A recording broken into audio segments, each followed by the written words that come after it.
ഇപ്രകാരം ചെയ്തു കഴിയുമ്പോൾ ഭഗവാൻ അതിനുള്ള ഉത്തരം എത്രയും പെട്ടെന്ന് നമ്മിലേക്ക് എത്തിച്ചു തരുമെന്നുള്ള കാര്യം 100% ഉറപ്പാണ്.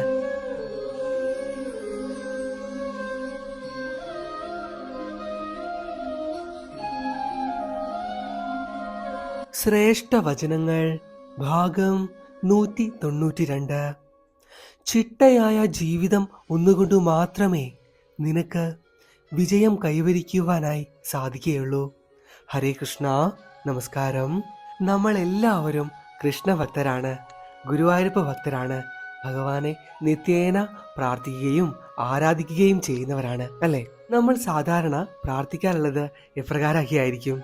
ഒരുപാട് കാര്യങ്ങൾ പ്രാർത്ഥിക്കാറുണ്ട്. അതിപ്പോൾ ക്ഷേത്രയാത്രാ വേളയിലായാലും വീട്ടിലുള്ള പ്രാർത്ഥനകളായാലും വാതോരാതെ നമ്മുടെ മനസ്സിൽ തോന്നുന്ന കാര്യങ്ങൾ അപ്പോൾ ഭഗവാനെ അറിയിക്കും അല്ലേ? പക്ഷേ അതില് ചെറിയൊരു പ്രശ്നമുണ്ട്.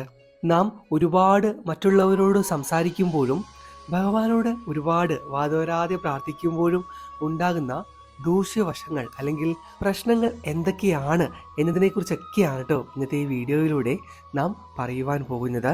ഇന്നത്തെ ഈ വീഡിയോ ചെയ്യുവാനായി തിരഞ്ഞെടുത്തിട്ടുള്ള ഗ്രന്ഥം പവർ എന്ന നാമധേയത്തിലുള്ള ഗ്രന്ഥമാണ്.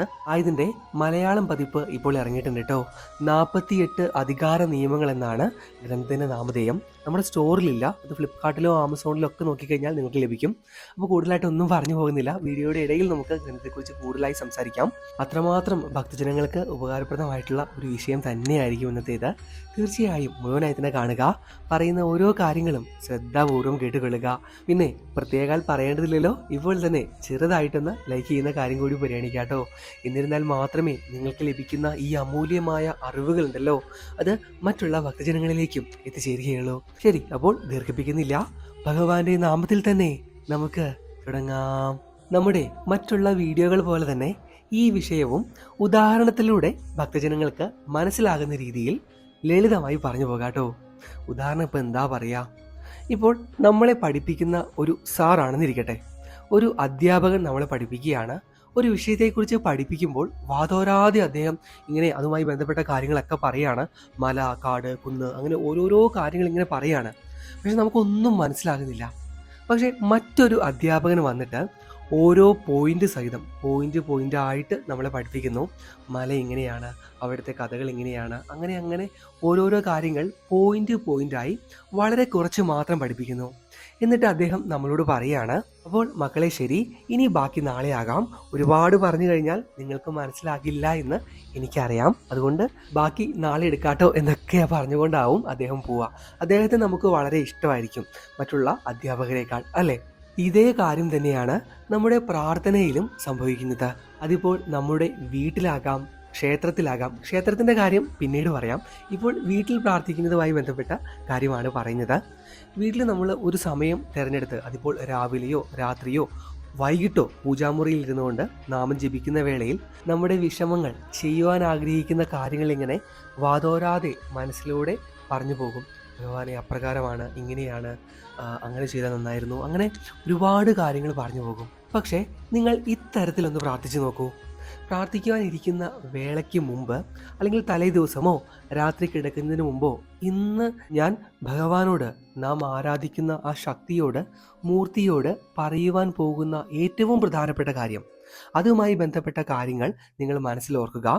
ശേഷം പ്രാർത്ഥിക്കുന്ന വേളയിൽ അതുമായി ബന്ധപ്പെട്ട കാര്യങ്ങൾ കൂടുതലായും ഭഗവാനിൽ അർപ്പിക്കുക. ആയത് 1 2 ആകാം. അങ്ങനെ ചെയ്തു കഴിയുമ്പോൾ നമ്മുടെ മനസ്സിൽ തന്നെ ആ പ്രശ്നത്തെക്കുറിച്ചുള്ള പ്രധാനപ്പെട്ട ഉത്തരങ്ങൾ തെളിഞ്ഞു വരിക തന്നെ ചെയ്യും. ഒരു തെളിനീർ പോലെ അത് നമ്മുടെ മനസ്സിലൂടെ കടന്നു പോകും.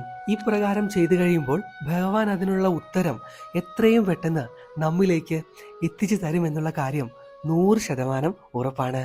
അല്ലാതെ അപ്പോൾ ഓർക്കുന്ന കാര്യങ്ങൾ, അത് പറഞ്ഞില്ലല്ലോ, ഇങ്ങനെ പറയാം, അങ്ങനെ ചെയ്യാം എന്നൊക്കെ അപ്പോൾ ഓർക്കുന്ന കാര്യങ്ങൾ പ്രാർത്ഥനയിൽ ഉൾപ്പെടുത്തി കഴിഞ്ഞാൽ മൊത്തത്തിൽ കൺഫ്യൂഷൻ ആവും. നമ്മുടെ മനസ്സിന് തന്നെ ഒരു വ്യക്തത ഇല്ല എങ്കിൽ നമ്മൾ ആരാധിക്കുന്ന മൂർത്തിയോട് പ്രാർത്ഥിച്ചിട്ട് എന്താണ് കാര്യം? ഒന്ന് ആലോചിച്ച് നോക്കൂ. ആയതിനാൽ തീർച്ചയായും നിങ്ങൾ പ്രാർത്ഥിക്കുമ്പോൾ ഒരു ചിട്ട അതിനുണ്ടാക്കുവാൻ പ്രത്യേക ഭക്തർ ശ്രദ്ധിക്കുക, ശ്രമിക്കുക കേട്ടോ. ഇനി രണ്ടാമതായിട്ട് പറയുവാനുള്ള പ്രധാനപ്പെട്ട കാര്യം, ക്ഷേത്രയാത്രാ വേളകളിൽ നാം ഏറ്റവും കൂടുതൽ പോകുവാൻ ആഗ്രഹിക്കുന്ന ആ തിരുനടയിൽ എത്തിക്കഴിയുമ്പോൾ ഭഗവാന്റെ ദർശന വേളകളിൽ നിങ്ങൾക്ക് തന്നെ ഒരു ചിട്ട ഉണ്ടാക്കിയെടുക്കുക. പിറ്റേ ദിവസം അല്ലെങ്കിൽ തലേ ദിവസം തന്നെ അറിയാലോ ഇന്ന് ഞാൻ ഏത് ക്ഷേത്രത്തിലാണ് പോകുന്നത് എന്ന്. അപ്പോൾ ഇതേപോലെ തന്നെ എന്താണ് ഭഗവാന് മുന്നിൽ അർപ്പിക്കേണ്ടത്, ഞാൻ പറയേണ്ടത് എന്നുള്ളതിനെക്കുറിച്ച് വ്യക്തമായ ഒരു ധാരണ ഉണ്ടാക്കിയെടുക്കുന്നത് വളരെയേറെ നല്ലതാണ്, ശ്രേഷ്ഠമാണ്. കാരണം ഇങ്ങനെ വാതോരാതെ അവിടെ ചെന്ന് പറഞ്ഞു കഴിയുമ്പോഴും ഇത്തരത്തിലുള്ള പ്രശ്നങ്ങൾ നമുക്ക് കൂടുതൽ നെഗറ്റിവിറ്റി ഉണ്ടാകുവാനുള്ള സാധ്യതകൾ ഏറെയാണ്. ചിലരെ നമുക്ക് കാണുവാനായിട്ട് സാധിക്കും ക്ഷേത്ര നടയിൽ ഇരുന്നു കൊണ്ട് ഓരോന്ന് ആലോചിച്ച് കരഞ്ഞുകൊണ്ടിരിക്കുന്ന വ്യക്തികളെ. അപ്രകാരം ചെയ്യുമ്പോൾ നമ്മുടെ മനസ്സിലുള്ള ഭാരങ്ങളൊക്കെ ഇറങ്ങി പോകുമെന്നത് തീർത്തും സത്യമായിട്ടുള്ളതാണ്. പക്ഷേ ഭഗവാനോട് പ്രാർത്ഥിക്കുന്ന വേളകളിൽ, പ്രാർത്ഥനാ സമയത്ത് തീർച്ചയായും ഒരു ചിട്ടയോടുകൂടി ഒന്നോ രണ്ടോ കാര്യങ്ങൾ, പ്രധാനമായും ഇത് നടന്നില്ലെങ്കിൽ നമുക്ക് ഏറ്റവും ബുദ്ധിമുട്ടേറിയതാണ് അല്ലെങ്കിൽ ഞാൻ ആഗ്രഹിക്കുന്ന കാര്യങ്ങൾക്ക് പ്രത്യക്ഷാൽ ഫലം ലഭിക്കുമെന്ന് അത്രമേൽ പ്രധാനപ്പെട്ട കാര്യങ്ങൾ മാത്രമേ നിങ്ങൾ ഭഗവാന് മുന്നിൽ ക്ഷേത്രയാത്രാ വേളകളിലും അർപ്പിക്കുവാൻ പാടുള്ളൂ. ഇത് തീർത്തും നിങ്ങൾക്ക് ഗുണകരമായിരിക്കും. കാരണം ഭഗവാന് മുന്നിൽ നിന്ന് പ്രാർത്ഥിക്കുമ്പോഴും നമ്മുടെ മനസ്സിലൊരു വ്യക്തത ഉണ്ടാകും. ഒരു തെളിനീര് പോലെ, ആദ്യം പറഞ്ഞതുപോലെ തെളിനീര് പോലെ അതിനുള്ള ഉത്തരങ്ങൾ ഭഗവാൻ തന്നെ നമ്മുടെ മനസ്സിലേക്ക് ഇട്ട് തരികയും ചെയ്യും. ഒന്ന് പരീക്ഷിച്ച് നോക്കുക, നമുക്കും കൂടുതൽ സന്തോഷം അതിൽ നിന്ന് ലഭിക്കുകയും ചെയ്യും. ഈ പറയുന്ന കാര്യങ്ങൾ ഞങ്ങളുടെ ഭക്തജനങ്ങൾ ചെയ്താൽ തീർച്ചയായും ഒരു പൂർണ്ണത നിങ്ങളുടെ ജീവിതത്തിൽ ഉണ്ടാകുമെന്നത് നിശ്ചയമാണ്. ഞാൻ ആദ്യമേ പറഞ്ഞിരുന്നല്ലോ, ഏറ്റവും ലേറ്റസ്റ്റ് ആയിട്ട് ഒരു ഗ്രന്ഥം വായിച്ചിരുന്നു, 48 അധികാര നിയമങ്ങൾ. ദ പവർ എന്നാണ് ആ ഗ്രന്ഥത്തിൻ്റെ ഇംഗ്ലീഷ് നാമധേയം. ആ ഗ്രന്ഥത്തിലെ ഒരു ചെറിയ ഭാഗമാണ് ഈ വീഡിയോ ആയിട്ട് ചെയ്തിട്ടുള്ളത്. അതിൽ നിന്ന് എനിക്ക് ലഭിച്ച ഒരു ആശയം ഭക്തജനങ്ങൾക്കും ഉപകാരപ്രദമാവുമല്ലോ എന്നോർത്തിട്ടാണ് അത് വേറൊരു പേപ്പറിൽ എഴുതി പോയിൻ്റായിട്ട് ചെയ്തു വെച്ചിട്ടുള്ളത്. ഞങ്ങളുടെ ഭക്തർക്കും ഈ ഗ്രന്ഥം വളരെയധികം ഉപകാരപ്രദമായിരിക്കും. വായനാശീലമുള്ളവർ, ഭക്തിപരമായിട്ടുള്ള ഗ്രന്ഥങ്ങൾ കൂടുതൽ വായിക്കുന്നവർ ഇടയ്ക്ക് ഇത്തരത്തിലുള്ള ഗ്രന്ഥങ്ങൾ വായിക്കുന്നതും വളരെയധികം നല്ലതാണ് കേട്ടോ. കൂടുതൽ ഉൾക്കാഴ്ച നിങ്ങൾക്ക് അതിൽ നിന്ന് ലഭിക്കും. നമ്മുടെ സ്റ്റോറിലില്ല, ഒന്നുകൂടി പറയുകയാണെങ്കിലും എൻ്റെ കൃഷ്ണ ഡിവോട്ടി സ്റ്റോറിൽ ഈ ഗ്രന്ഥമില്ല. ഇത് ഡിവോഷണൽ ആയിട്ടുള്ള ഗ്രന്ഥമല്ലല്ലോ. ഫ്ലിപ്കാർട്ടിൽ നിന്നോ അല്ലെങ്കിൽ ആമസോണിൽ നിന്നോ നിങ്ങൾക്കിത് വാങ്ങിക്കുവാനായിട്ട് സാധിക്കും. അല്ലെങ്കിൽ അടുത്തുള്ള ബുക്ക് സ്റ്റോറിലൊക്കെ ചോദിച്ചു കഴിഞ്ഞാൽ കിട്ടും. അത്രമാത്രം ഉപകാരപ്രദമാണ്. വീഡിയോയിൽ ചെയ്യുന്ന ഓരോ ഗ്രന്ഥങ്ങളും ഭക്തർക്ക് ഉപകാരപ്രദമായിട്ടുള്ള ഗ്രന്ഥങ്ങളെ നമ്മൾ ചെയ്യാറുള്ളൂ. ശരി, അപ്പോൾ ഇന്നത്തെ ഈ വീഡിയോ ഇത്ര മാത്രമേ ഉള്ളൂ കേട്ടോ. ഭക്തർക്ക്, ഞങ്ങളുടെ ഏറ്റവും പ്രിയപ്പെട്ട ഭക്തജനങ്ങൾക്ക് അത്രമാത്രം ഉപകാരപ്രദമായി എന്ന് കരുതുകയാണ് ഇന്നത്തെ ഈ വിഷയം. ചെറിയ കാര്യമാണ്, പക്ഷേ അത്രമേൽ ചിന്തിപ്പിക്കുന്നതും മറ്റുള്ള ഭക്തജനങ്ങളിലേക്ക് എത്തിപ്പിക്കുവാൻ ശേഷിയുള്ളതുമായിട്ടുള്ള അറിവുകളാണ് ഇന്നത്തെ ഈ വീഡിയോയിലൂടെ നമ്മൾ പകർന്നു നൽകിയിട്ടുള്ളത്. നിങ്ങളുടെ വിലപ്പെട്ട അഭിപ്രായങ്ങൾ അതെന്തു തന്നെയായാലും ഇപ്പോൾ തന്നെ താഴെ കമൻറ്റിൽ എഴുതുവാൻ മറക്കരുത്, മടിക്കരുത്. കാരണം നിങ്ങൾ എഴുതുന്ന ഓരോ വാക്കുകളും ഞങ്ങൾ വായിക്കുന്നുണ്ട്, അതിന് മറുപടികൾ നൽകുന്നുണ്ട്. കൂടുതലും ഒരുപാട് വരുമ്പോഴാണ് നമുക്ക് മറുപടികൾ നൽകുവാൻ സാധിക്കാതെ വരുന്നത്. എന്നിരുന്നാലും നിങ്ങൾ എഴുതുക. ഇനിയിപ്പോൾ ഒന്നും എഴുതുവാനില്ലെങ്കിൽ ഭഗവാന്റെ വചനങ്ങൾ എഴുതുക. ഹരേ രാമ ഹരേ കൃഷ്ണ, ഓം നമോ ഭഗവതേ വാസുദേവായ, അങ്ങനെയുള്ള വാക്കുകൾ, ഭഗവാന്റെ വചനങ്ങൾ, നാമങ്ങൾ നിങ്ങൾ എഴുതുക. അതെല്ലാം കാണുമ്പോൾ ഞങ്ങൾക്ക് കൂടുതൽ സന്തോഷമാണ്. ഇനിയും വീഡിയോകൾ ചെയ്യുവാനുള്ള ഒരു പ്രചോദനമാണ് ഇതിൽ നിന്നെല്ലാം ലഭിക്കുന്നത്. ഇനി അവസാനമായിട്ട് പറയുവാനുള്ളത്, ഇന്നത്തെ ഈ വീഡിയോ സ്പോൺസർ ചെയ്ത വ്യക്തിയെക്കുറിച്ചാണ് കേട്ടോ. ശരത് എന്നാണ് അദ്ദേഹത്തിൻ്റെ നാമധേയം. സ്വദേശം ഗുരുവായൂർ തന്നെ. ഒരുപാട് നാളുകൾക്ക്, ഏകദേശം ഒരു മാസത്തിന് മുമ്പ് വന്ന സ്പോൺസർഷിപ്പാണിത്.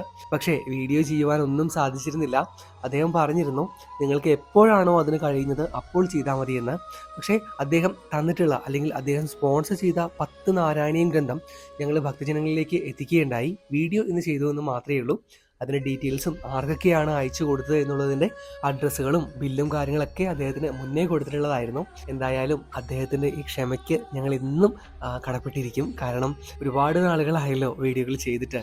എന്തായാലും ഏട്ടൻ്റെ കുടുംബത്തിലുള്ള എല്ലാവർക്കും ഭഗവാൻ നല്ലത് മാത്രം വരുത്തട്ടെ എന്നും ഈ വേളയിൽ പ്രാർത്ഥിക്കുകയാണ് കേട്ടോ. ശരി, അപ്പോൾ കൂടുതലായിട്ടൊന്നും പറയുവാനില്ല.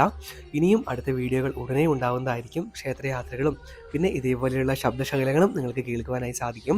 നമ്മുടെ ടീം ആക്റ്റീവ് ആയിട്ടുണ്ട്. ഭഗവാൻ ആ കള്ളക്കണ്ണൻ എല്ലാ ഭക്തജനങ്ങളെയും ഈ വേളയിൽ 2 കൈ നീട്ടി അനുഗ്രഹിക്കട്ടെ എന്ന് പ്രാർത്ഥിച്ചുകൊണ്ട് നിർത്തുകയാണ്. കാണാം, പകലാം. നന്ദി, നമസ്കാരം.